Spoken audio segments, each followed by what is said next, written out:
Being a cemetery caretaker might not be everyone's dream job, but hey, it pays the bills.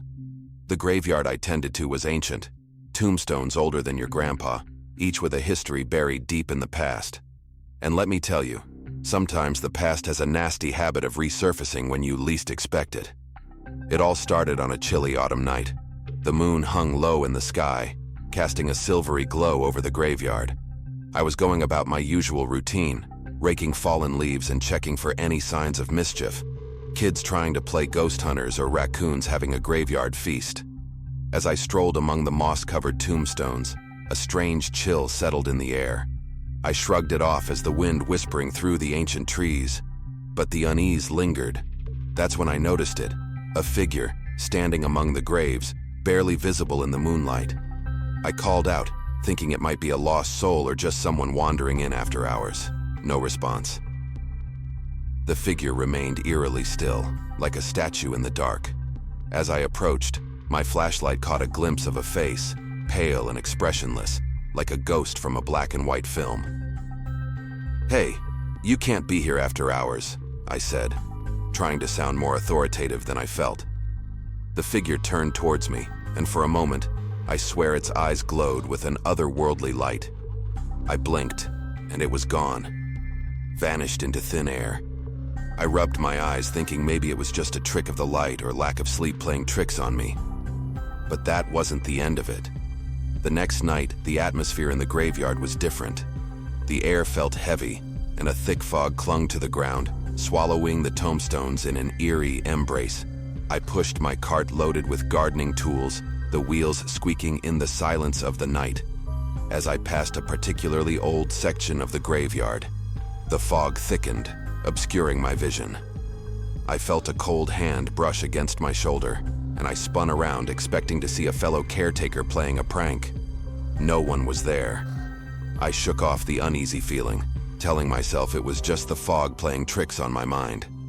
But as I continued my rounds, the fog seemed to follow me, swirling and dancing in unnatural patterns.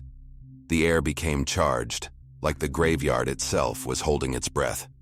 That's when I heard it, a distant, mournful wail, like the cry of a lost soul. The sound echoed through the graveyard, instantly sending shivers down my spine. I strained my ears, trying to locate the source, but the fog obscured everything. The wail intensified, rising and falling in a haunting cadence that seemed to reverberate through the tombstones. I stumbled upon an old mausoleum. One of its doors was slightly open. The wailing seemed to emanate from within, as if the very walls were mourning. Against my better judgment, I slowly went inside. Inside, it was cold, and the air was stagnant. The wailing grew louder, now filling the mausoleum with an oppressive sorrow. I spotted a flickering candle at the far end, casting long shadows on the crumbling walls. As I approached, the wailing grew even louder and reached a crescendo, a symphony of anguish that clawed at my sanity. In the dim light, I saw figures, transparent and ethereal, their forms shifting like smoke, faces contorted in pain, eyes hollow and filled with an unspoken torment. They reached out to me, their ghostly hands trembling in an eternal plea for release. I stumbled backward, my heart racing. The mausoleum seemed to pulse with a dark energy, a vortex of despair that threatened to swallow me whole.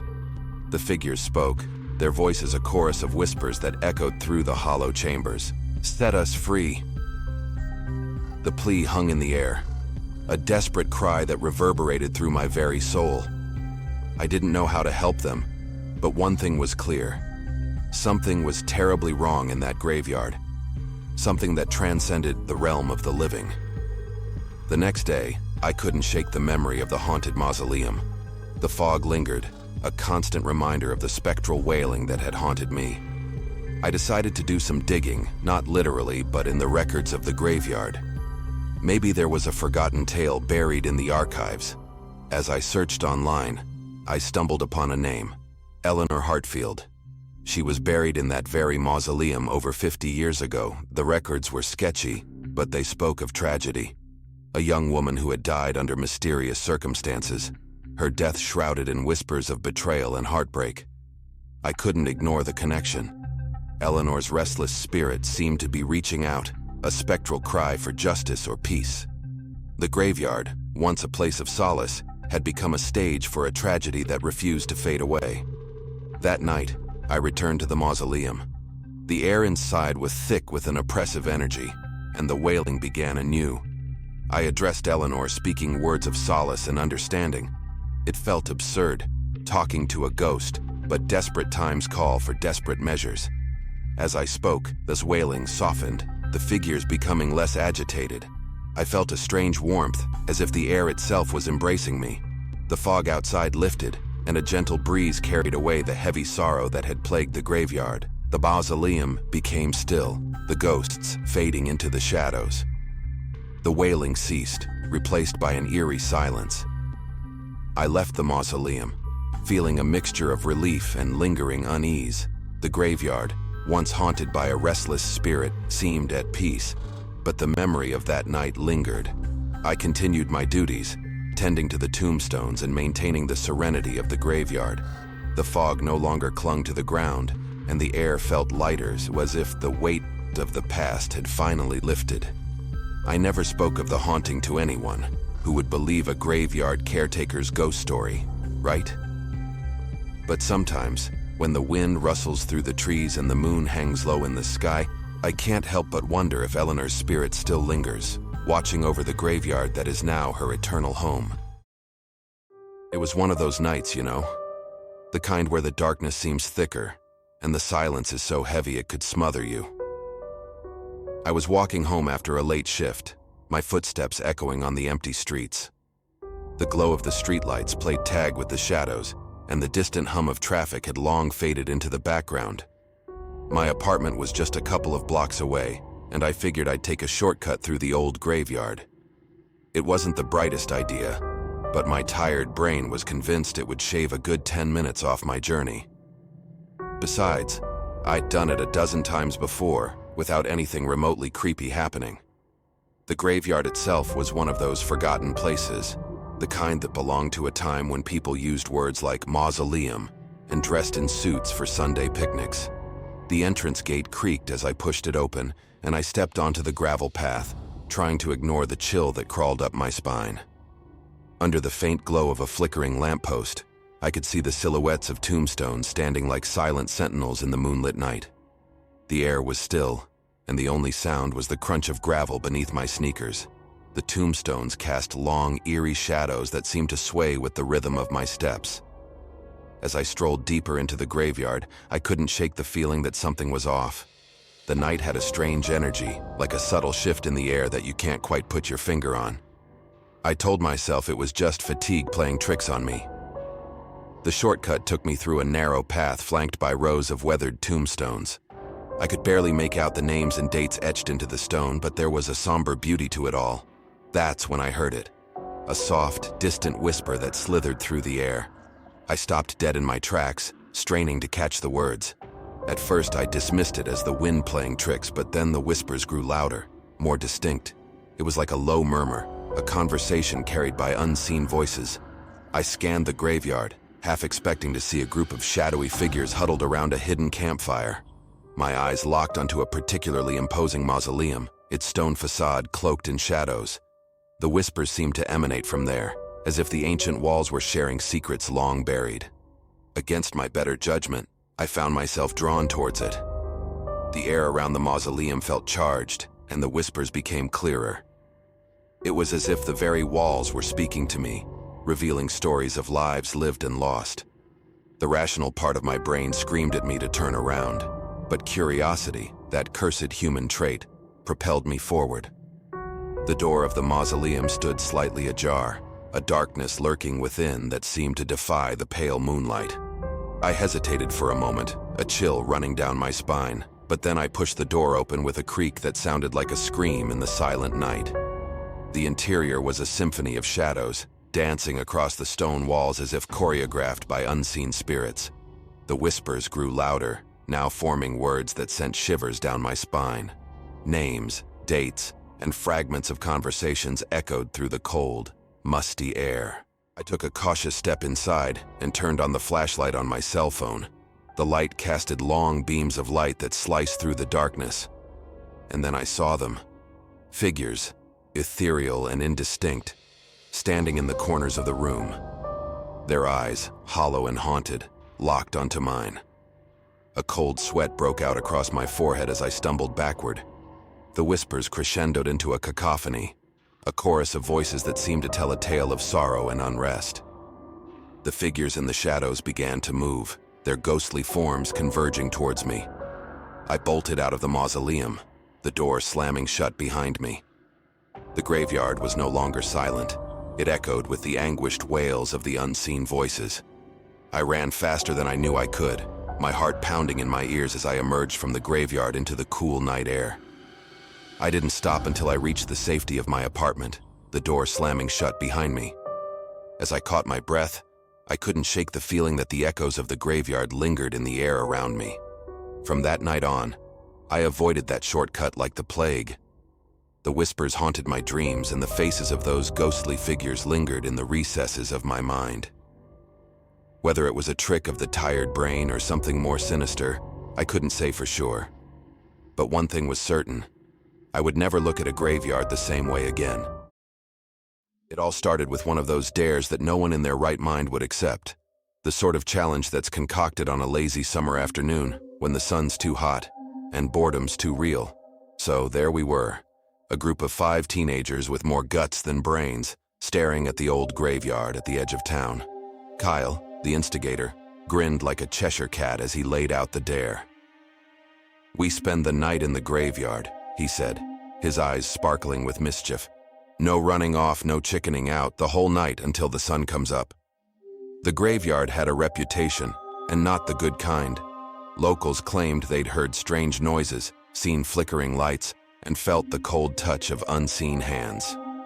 Still, we were teenagers, invincible in our minds, fueled by a potent mix of curiosity and a dash of stupidity.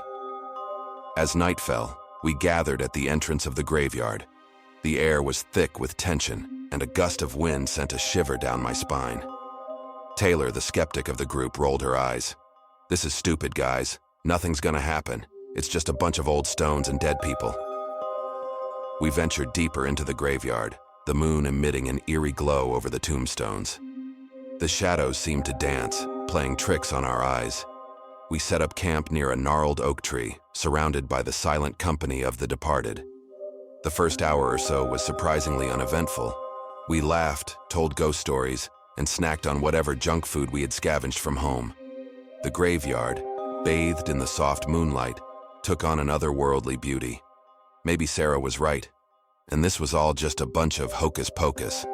But as the night wore on, things got weird. A distant howl echoed through the graveyard, causing us all to freeze mid-laugh. It didn't sound like any animal I'd ever heard before, more like the anguished cry of something not quite alive. I exchanged uneasy glances with the others, and even Taylor's skepticism wavered for a moment. Then came the footsteps, soft but distinct, as if someone, or something, was pacing around the graves. We strained our ears, the laughter replaced by an uneasy silence. Kyle, ever the daredevil, grabbed a flashlight and announced, "I'll check it out." He disappeared into the shadows, the beam of his flashlight flickering as he moved deeper into the graveyard. The footsteps continued, growing louder and closer. My heart pounded in my chest, and I shot nervous glances at the others. Was this some elaborate prank? Or had we stumbled upon something we weren't meant to witness? Suddenly the wind picked up, carrying with it a chorus of whispers that seemed to swirl around us. The voices were indistinct, a jumble of words that sent a chill down my spine. I could see the same unease mirrored in the eyes of my friends. We called out for Kyle, but there was no response. The footsteps ceased, and an oppressive silence settled over the graveyard. Panic clawed at my throat as I clutched the flashlight, the beam trembling in my hands. And then, Kyle's voice echoed through the night, distant, distorted, and laced with fear. "Get out! Leave now!" Without a second thought, we bolted, stumbling over tombstones and tripping on uneven ground.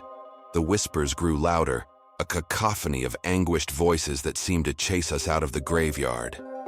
As we reached the entrance, the wind howled, and the graveyard gates slammed shut behind us with a resounding clang. Gasping for breath, we gathered outside, our faces pale and eyes wide with terror. Kyle was nowhere to be seen. We waited, hoping he'd stumble out of the darkness, but the minutes stretched into an agonizing eternity. The first light of dawn began to streak across the sky, and we made a shaky pact to go back in and find Kyle. But as we approached the graveyard, the gates swung open, creaking on rusted hinges. The once still air now felt charged with an unsettling energy. As we ventured inside, we found Kyle standing near the gnarled oak tree, his eyes vacant, staring into the distance. He was muttering something under his breath, words that sent shivers down our spines. The whispers had returned, swirling around him like a malevolent breeze. "Leave, before it's too late," Kyle rasped, his voice devoid of the usual bravado. We grabbed him, shaking him out of his trance, but it was like he wasn't really there. He mumbled about shadows and voices, about something that had whispered terrible secrets into his mind. We half-dragged, half-carried him out of the graveyard, the morning sun casting long shadows that seemed to recoil from the cold truth we had stumbled upon. To this day, we don't talk about that night. Kyle never fully recovered, haunted by something he couldn't put into words. The graveyard became a forbidden place, a reminder that some dares are better left alone. And as for the whispers, to this day, they linger in the back of our minds, a ghostly echo of a night we'll never forget. Thanks for watching. Don't miss out on more spine-chilling tales. Subscribe now for weekly scares. Hit that red button and join our journey into the unknown.